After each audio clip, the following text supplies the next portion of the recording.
Masjid Daralun menyambut 1 Muharram 1445 Hijriah atau 2023 Masehi, jajaran Pemkab Biren melalui Dinas Syariat Islam Biren pada Selasa 18 Juli 2023 malam menggelar doa zikir bersama di Masjid Agung Sultan Jompa.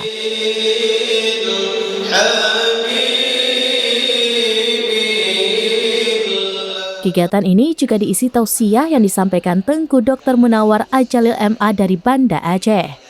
Jamaah zikir dan doa bersama diikuti Sekda Biren, Insinyur Ibrahim Ahmad, kemudian dari unsur Forkopimda, para pejabat di lingkungan Pemkab Biren, termasuk para camat serta jamaah masjid. Para jamaah larut dalam zikir dan doa bersama yang berlangsung usai sholat Isya hingga pukul 22 waktu Indonesia bagian Barat.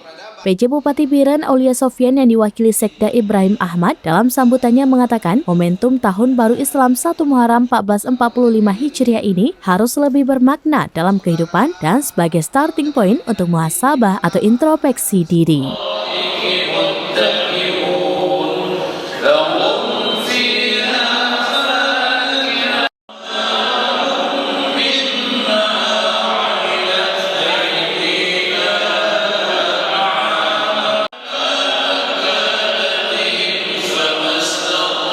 Dari Biren, Ismandin Idris, Rambines.com.